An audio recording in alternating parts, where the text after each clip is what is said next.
Hi everybody, my name is Lou Sabina and I'm going to be doing my first video submission on Disney's 2009 acquisition of Marvel. With the upcoming case study talking about Disney Pixar's merger and acquisition, I think it's a good time to talk about the other major acquisition that Disney made, which was acquiring Marvel in 2009.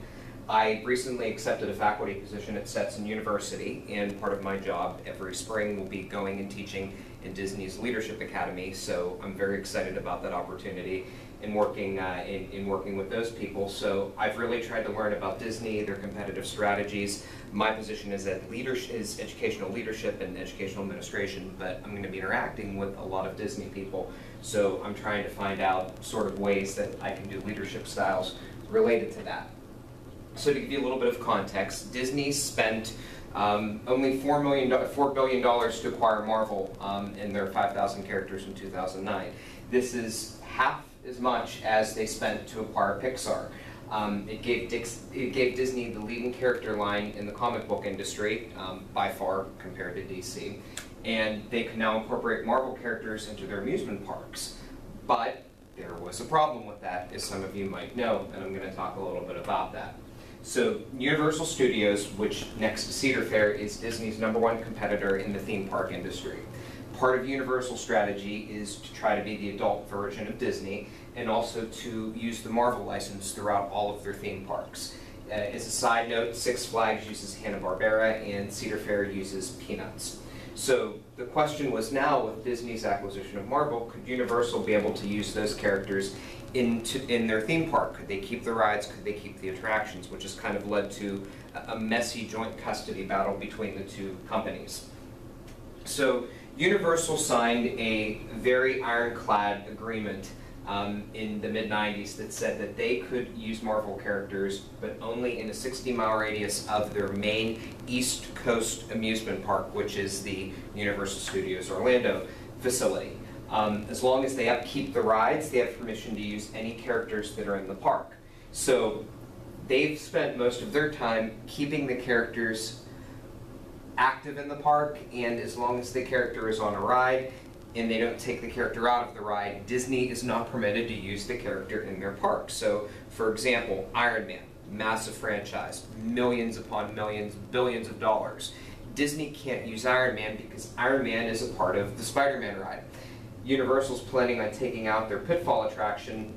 It's older, it hasn't stood the test of time, and Doctor Doom will then be off of Universal. So Disney would now have permission to use the Doctor Doom character if they wanted to.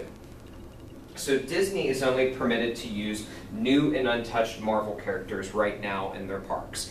They have already started to put Guardians of the Galaxy in there. They could put Deadpool. I don't see that happening, but they have the option to do that. They're watching closely and they're waiting for the right time to put Marvel characters in, because they can't put in second-class Marvel characters and call it their version of Marvel. Imagine a Marvel theme park where you don't have Spider-Man or the X-Men.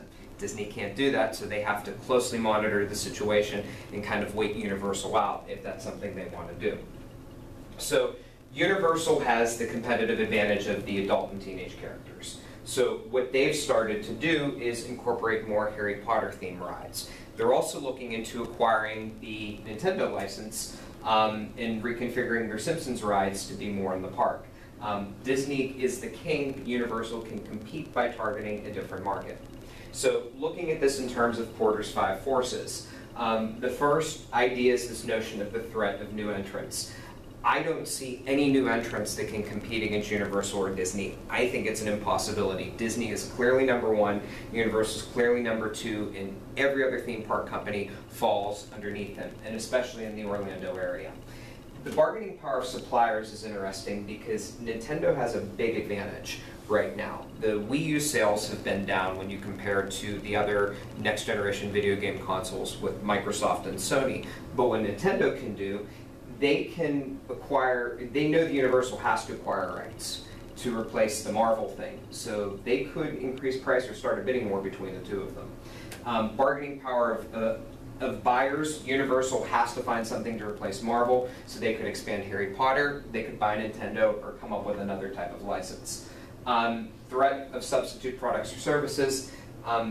Universal does something different than Disney does, and that's sort of the market they're going for, so they need to acquire a more teenage or adult license, which is what they're considering doing. And finally, rivalry among existing competitors. The rivalry between Disney and Universal isn't going away anytime soon. They're going to continue to be competitors, and they're going to continue to draw up interest on people that are into theme parks. So that's my video. Thank you.